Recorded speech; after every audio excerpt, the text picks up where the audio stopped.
So my research is on the comparative economic performance of national parks and the private and communal or co-managed protected areas that they're often, the national parks are often surrounded by in this region of the world. And my two study areas are, of course, Zambia and South Africa, although today I'm prepared to talk about my Zambian work. I use the term protected area very expansively to include both formal and informal conservation areas. So thinking about protected area performance, protected areas are usually deemed to be successful or unsuccessful by policymakers on measures of resource protection, maybe ecosystem function, although not likely, but certainly profitability. And usually those are the only sets of indicators that get monitored. But because protected areas, it's increasingly understood that protected areas are embedded in complex socio-ecological systems, unless those slow drivers of change in the social and economic dimensions are watched closely and then surprises are likely to happen, and the system becomes harder to manage. So what motivates this research is a desire to expand the conceptual framework of performance, what it means for a protected area to be performing, by incorporating a dimension of value, the economic dimension, which is usually talked about very vaguely, but very rarely actually measured. And by monitoring and tracking the economic performance, what gets illuminated are the legal and economic institutions that can act to enhance or constrain the value that's generated by protected areas. These are my questions. How does the economic performance of a protected area vary with respect to those economic institutions? Under what conditions, institutional conditions, do formal parks achieve economic integration with the surrounding landscape? And that'll come out a little bit later. And then what are the equity implications? So a lot of what I'm going to be talking about today is very empirical. So I don't know, it may not be so interesting in and of itself, but it was produced mainly with policymakers, Zambian policymakers in mind, and also some of the theoretical implications I think will emerge towards the end. And certainly when I analyze the South African data and draw some cross-national comparisons. But before we get to Africa, what I wanted to talk about was just economic monitoring in general. So it's very rarely done outside of the US and a few other developed countries. So you might find a few one-off studies of a particular park, the economic impacts of that park in a given year, which is what I'm doing today. But the reason I bring this up is because I've been working with a couple other people, including Tiago Souza, who's another recent grad from SNRE, as well as an economist from the US Army Corps of Engineers, to develop a tool for economic impact assessment that can be used even by protected area managers from developing countries. So it's a very simple tool. And that's based on a model that's been developed for the National Park Service. We're adapting it for developing countries, and hopefully we can even use the platform or a similar platform to what the US Army Corps of Engineers uses, which is very graphical and intuitive to consolidate and make that data available. This is the theoretical framework that I follow. It's adapted from Williamson, who's a pioneer in new institutional economics. Through this framework, protected area performance is seen as an outcome of the alignment or misalignment between these four levels of social institutions. So the first level is the informal norms, customs, and values. For example, the attitudes that people might have towards a protected area or towards wildlife. That influences and is in turn influenced by the second level, which is the formal institutions concerned with ownership of resources, taxes, market regulations. Property rights theory is what is how this level is understood. So according to property rights theory, economic value is enhanced when the ownership rights of the resources are devolved to the scale at which the resource is produced. And so this level influences is in turn influenced by the third level, which is governance, the structure that assigns roles and responsibilities to members of the public and private sectors. That is how resource use decisions are made. And then transaction cost economics is useful for understanding the efficiencies and inefficiencies of different structures of governance. What's important to point out, though, is that neither the economic theory of property rights nor transaction cost economics address equity. So they have nothing to say about equity. They're both about efficiency, which is why it's also important to ask who is actually capturing these values and the growth of value. This diagram explains the logic of my research design. So I'm interested in how the economic performance, efficiency, and equity of protected areas varies with respect to how resources are owned, land and wildlife, moving from centralized to devolved systems, and how performance varies with respect to how resource use decisions are made. So for example, in Zambia, all wildlife and even all land is owned by the Zambian government. But there exist various contractual arrangements between government, communities, and the private sector through which these resource use decisions are made. So there's variation, there's much more variation along this dimension, and especially so in South Africa, where the landowner has ownership rights to wildlife provided their land is suitably fenced. But I won't be speaking any more about South Africa today. So I'll introduce you to South Luangwa National Park. The study area, South Luangwa, is Zambia's premier national park. It's about 9,000 square kilometers, but only about 10% of it is actually used for tourism. This is where the roads are. And tourism is, well, you can't really see it, but tourism is highly seasonal. So it peaks in the dry season because in the rainy season, most of these roads get washed out and very little of the park is actually accessible.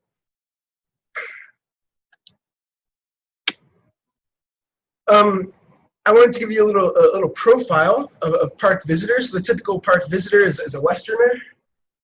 Their main reason for coming to Zambia is to go on a wildlife safari. Residents, domestic tourism only makes up about 12% of park visitors, but even that's mostly expats. So if you just consider indigenous Zambians, I would say it's no more than 3% of park visitors are indigenous Zambians, and that's a big problem. And I can talk about that to a much greater extent if anyone's curious, but for now I just wanted to give a general profile. The walking safari is something that was pioneered at South Luangwa back in the 60s. It's a luxury option despite the rigors involved, but it's done in very remote parts of the park, up to 4 to 5 days. Each night you end up someplace new and the camp is set up for you.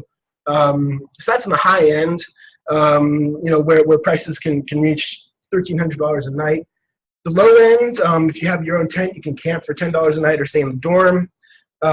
This is actually a rather common site at Mfule Lodge. This is, so they have some wild fruit trees, which are just right next to the reception area, the lobby. And so elephants commonly stroll through this reception area to get the fruit, and then the guests are told to be very still so no one gets hurt. And the park is surrounded by 6 game management areas. This is where people and wildlife live together. So there are about 100,000 people within about 80 kilometers of the park gate. The park gate is here. And so we're talking about an area that's like this. So there's about 100,000 people living in that area. Now, because of the wildlife populations are depressed in the game management areas, the main commercial activity for wildlife is trophy hunting. And the communities are entitled to a certain percentage of the license fees from trophy hunting, which they receive through the community resource boards. And the community resource boards are also part of a trilateral partnership in the management of wildlife between the government, the hunting outfitter, and the community itself. What I should also say is that about half of the tourist lodges exist on the game management area side of the river. So this is the Luangwa River, it defines the boundary. But even though they're on the game management side, they're all on titled land. And so the communities don't really have leverage over tourism. And there's no benefit sharing scheme, either between the government and the communities or between the tourism industry and the communities. This is the village of Mfue. It's right outside of the park gate.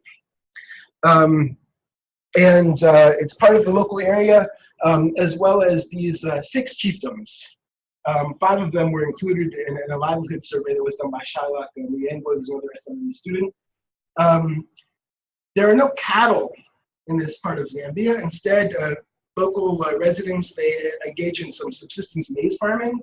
And then they do a bit of cash cropping of cotton, which sometimes they're able to sell, other times they're not because they get the inputs on credit. So they have to be able to pay back the credit before they can actually sell. And again, this livelihood survey, I wasn't a part of what, I was there at the time, but I wasn't really involved in it. But through this livelihood survey, you can see the average overall income from all different sources is a little bit less than $1,000. And about a quarter of that is from wild resources like firewood and fiber and medicine. Is that annually? Annually, yeah. So the methodological framework that I followed is that of an economic impact analysis. So I was just, keying on market values. So I wasn't really concerned with existence value or value of ecosystem services. These are things very hard to measure. They're also not really well understood by policymakers. So I was keying on income, jobs, and value added at 3 different levels. And this is important to follow because it'll help you understand the results. So I did about half a dozen different surveys focusing on spending, what people actually spent. And so the way this local economy works, you have the tourist. He spends, I don't know, maybe $1,000 to visit the park. Some of that is immediate leakage because it goes to, domestic flights, it goes to a travel agent. The safari lodges that receive most of it. Some might be spent on souvenir shops, not much, but the safari lodge, they have their own supplies. Maybe they buy a lot of things in the cities, but non-locals, that's leakage. But they also buy a lot from local businesses. And then, of course, they pay their employees. So that's direct income and jobs. These local businesses that might supply food and beverages and furniture, they have their own employees as well. That's indirect from tourism. That's indirect income and jobs. But now both sets of employees, both sets of workers, they have their own household needs. And so they'll also spend money at the local businesses. Those are induced sales, which generate induced income and jobs. So I was interested in estimating those direct effects, the indirect effects, and the induced effects. Induced effects aren't really measured in these local areas because you need a model. And economic models don't really exist for random local areas in developing countries. So I had all the survey data, and what I did is I built my own little model, a very simple model, to be able to estimate these induced effects by simulating multiple rounds of spending. So now some of the results. The first question is the park financially viable? Looking first at the commercial sector of lodges, the answer is yes. So average net profit after tax was 10%, despite some of these challenges they have to deal with.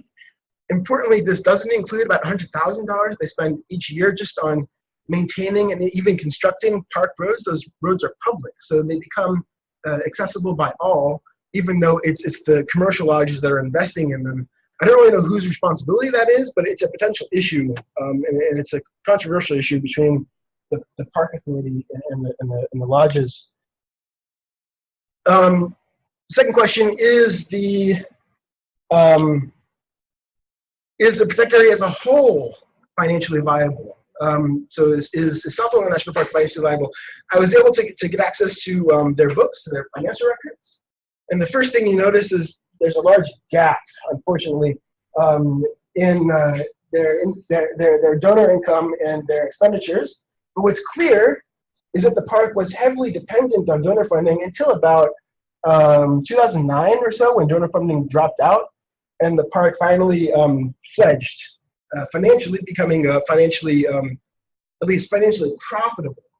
But then you can also ask, but is it really viable? So are they actually spending enough in order to meet their objectives? And to answer that question, the data doesn't really exist. They don't really operate under a performance management system. So it's hard to tell whether they're meeting their management objectives. They do aerial censuses of wildlife populations, but there's high variance, so it's not clear what elephants are doing, what other buffalo are doing. But at least you can tell something about the efficiency with which they spend their money. So in protected area management, there's a general rule of thumb that you want to spend 40% on wages, 40% on operations, 20% on capex. What you find in reality is that their wage bill is pretty bloated. They probably aren't spending as much as they need to on operations, things like anti-poaching, and then they totally neglect capex, which is invested in infrastructure and roads. And then this is just sort of illustrating some of the problems with the data or with the populations themselves. So with elephants, it's kind of hard to tell what's going on. It looks like it's either stable or slightly declining. Lions were declining up until 2012, but that's mainly because of trophy hunting, which is the main source of mortality. But that's really a policy issue, right? Not really a management issue.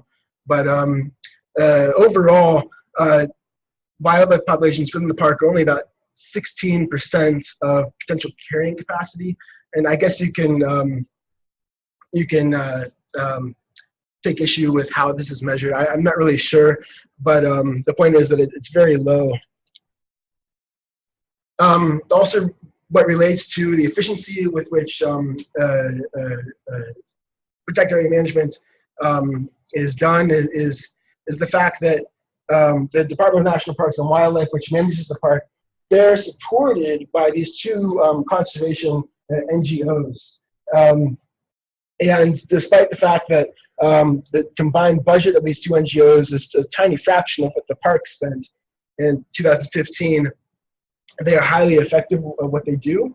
For example, Conservation South Luangwa has, they employ 70 village scouts of their own. And they also have the K9 team, which interdicts smuggling of bushmeat. They operate a plane, which is used in patrols, as well as tracking the collared lions. So they do a lot to support protected area management. Without them, there could be real problems at the park. So finally, economic value. So what is the economic value of South Luangwa National Park?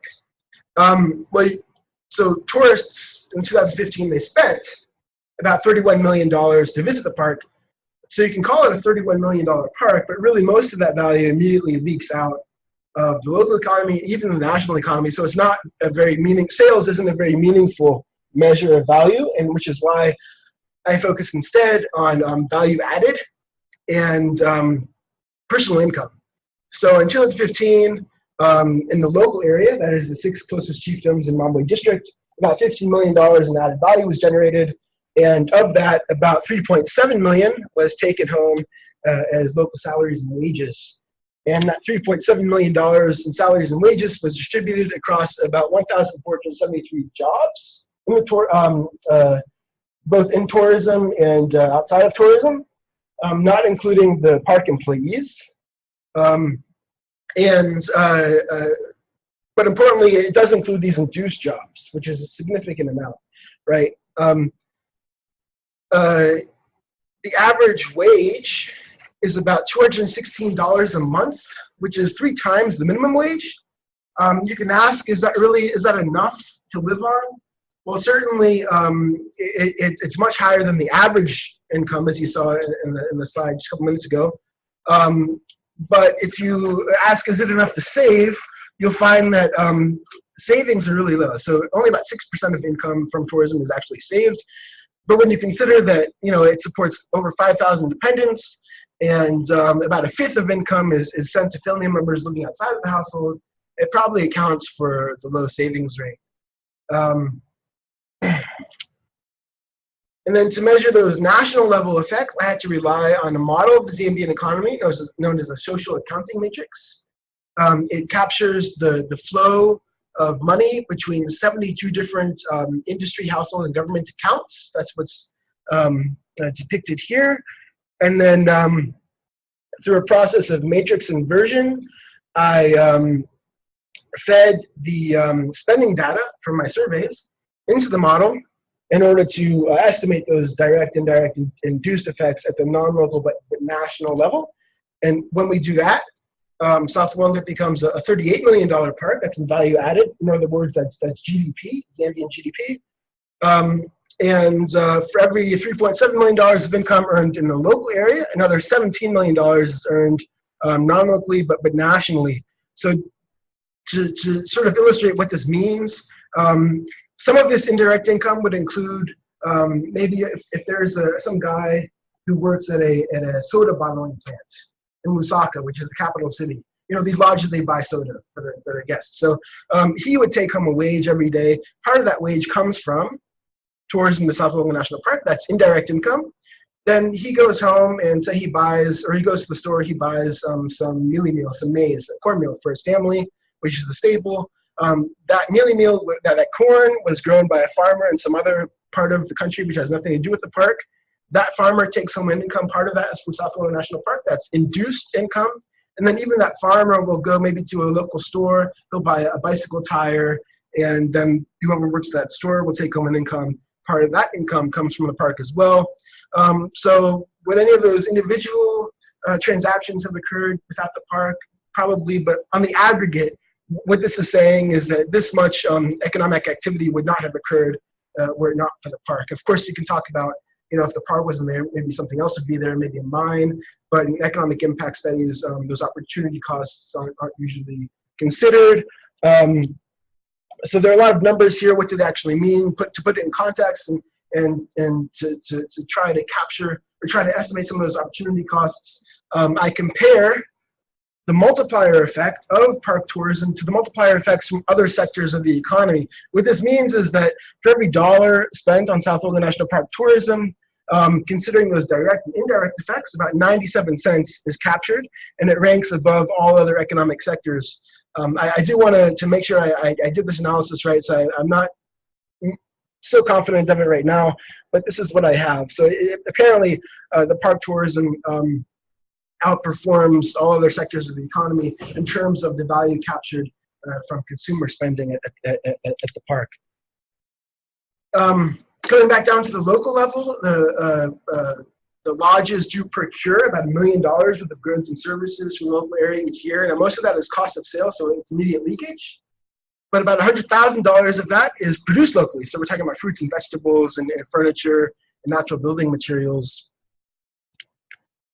And then importantly, not included in any of the previous valuations was social investment, so local largesse.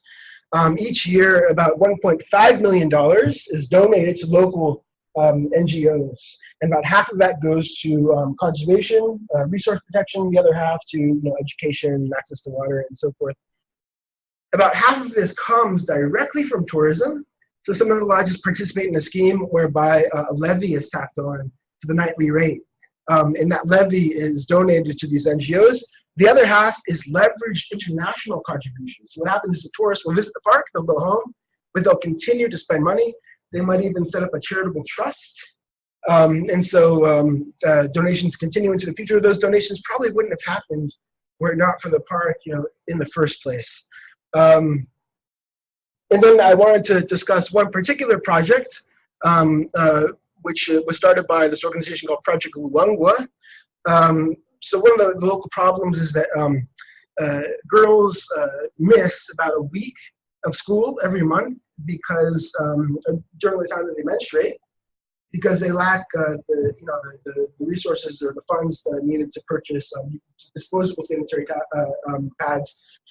So this organization, they developed a reusable, washable sanitary pad, and they distribute that to local girls.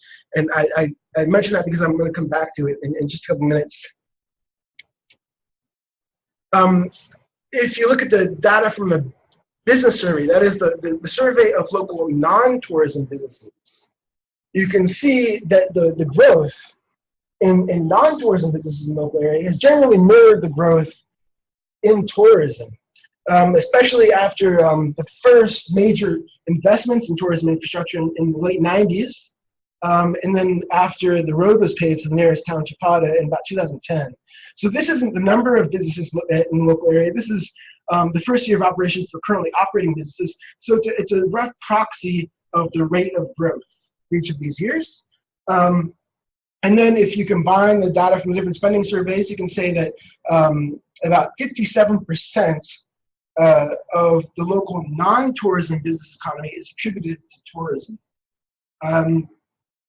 So there's certainly been a lot of business growth. Not all of it has been positive. So what some of the surveys, the social focus groups revealed was that a lot of this, what it brings is not only economic development, but it brings crime. A lot of it is unmanaged, so businesses are just popping up, wherever. So it's unmanaged, it's bringing some crime, it's also bringing some pollution, so there's a lot of litter, even prostitution, so it's not all positive, of course, but that's the trend. And then things get really interesting when you compare the economics data with data from a concurrent livelihood survey, which Shylock and someone else named Francesca Booker did back in June of last year. So what this is showing is overall income from all different sources. I think this should be dollars, this is wrong. But it's showing a clear trend as you get farther and farther away from the part gate, PG part gate, income, overall income, average overall income declines. And of course, there's a lot to unpack in this, a lot of things to pick apart, but I thought it was a pretty neat preliminary result. And then things also get interesting when you look at some of what's come out of the focus groups, which then fed into the livelihood surveys. So this is looking at perceptions of the park, both negative and positive.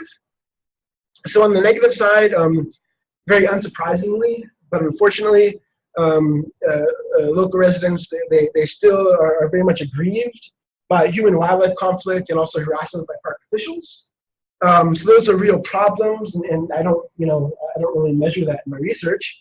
But I think much more surprisingly, and much more interestingly, on the positive side, even though there are all these jobs and the jobs are growing and all this income exists, local residents are much more appreciative of the social investment. So that's what they're referring to by saying girls are not able to attend school throughout the month. Which is interesting because that social investment, it really only started in about 2010, so it's much more recent. So I think what we think, the way we interpret this, is that people really only appreciate and pay attention to change. And so the park has sort of become the new normal. And I think 10 years ago, they were much more appreciative of jobs. I think that came out in earlier livelihood surveys. Now, it's hard to impress them with the usual. Looking at the game management areas now, it's quite a different story. So I traveled to 8 different community resource boards and I was able to look at their books. And you can see, first of all, on the income side, income is low and highly variable. And there are several issues here. One is that community entitlements from hunting revenue, this is all from hunting. The community entitlements from hunting revenue is very small in proportion to the total value that's generated by hunting. And then communities receive, they don't even receive all of what they're entitled to. That's the second issue. And the third issue is that you have these occasional hunting bans in Zambia, which arguably are politically motivated. But regardless of how they're justified, the communities don't really have any say in these bans. And so when communities look to the future, they don't know what to expect from hunting. On the expenditure side, communities barely have enough to pay for their scouts, their rangers, let alone community projects. And so the other issue is that there's a lack of transparency between not only the government and communities, but between hunting outfitters and communities. So communities didn't have answers for me for any of these questions and said I have to go to the government. And then through a lengthy process of having my proposal reviewed, they eventually granted me permission to get this data. But now, they're not allowing me to share this data without seeking their permission again. So some of this data I can't yet share. So this is the picture, the economic picture of these two landscapes. So first on the left side, the park economy.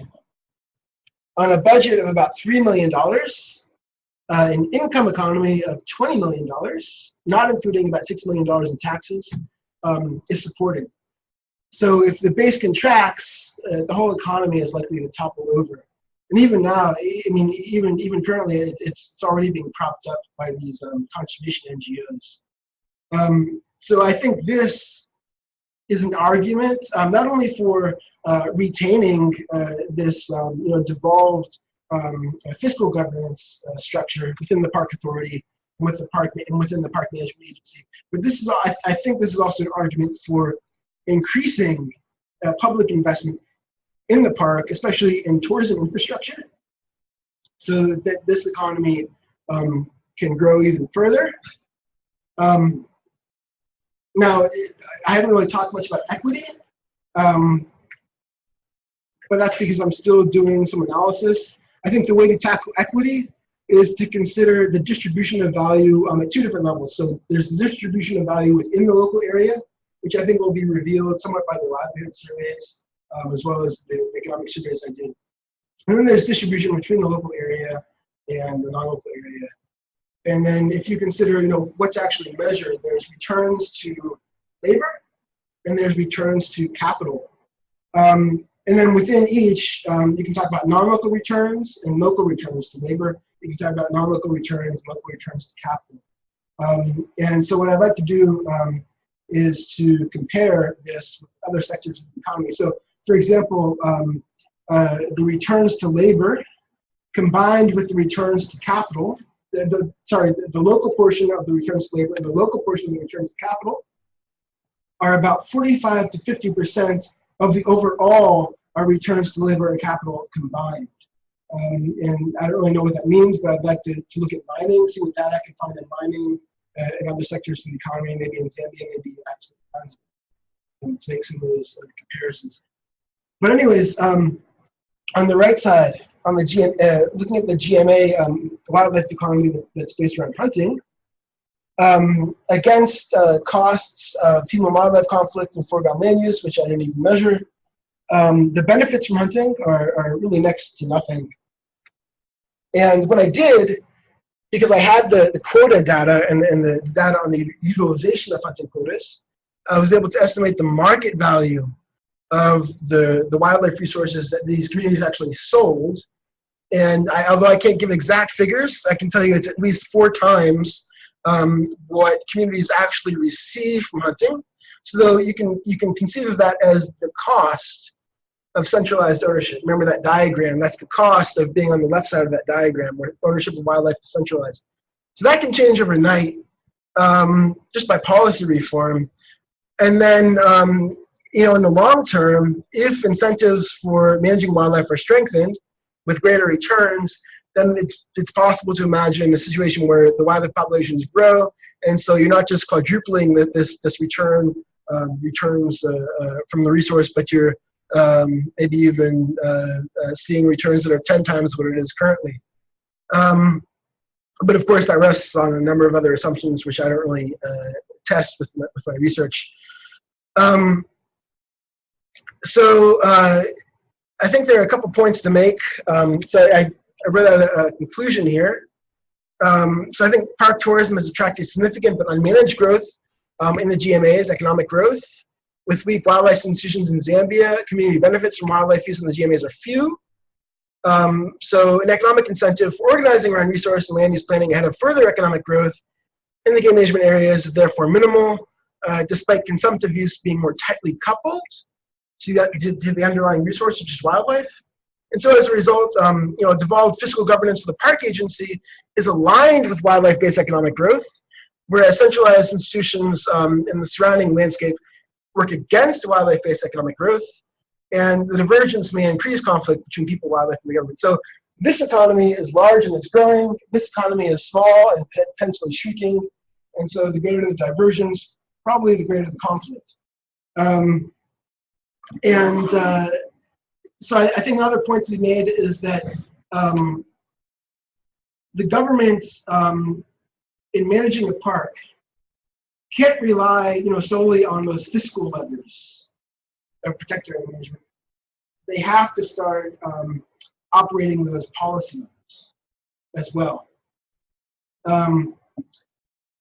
But sometimes those policy levers can get stuck, and they need a bit of lubrication, they need a bit of extra force, which is why the next thing that I hope to look at in Zambia is an evaluation of an alternative model, a model that's alternative to the game management area, which is the community game ranch or community conservancy. Now the problem is that it's hard to transition to that model because of vested interests. So that's why I'd like to look at the transaction costs of establishing this model, where they're lowest, where more conservancies can be established in Zambia, And then perhaps over time, if that becomes a more successful model, and there are reasons to believe that it will be, then hopefully political pressure can grow to start moving those policy levers, for wildlife policy reform. This, by the way, this is my South African study area where I'm doing pretty much the same thing, but there's much more diversity when you move into the area outside of the national park, Kruger National Park. And then this is who I work with, Brian, my advisor, and then Felix, he was also with us, and Jim Park. Yeah.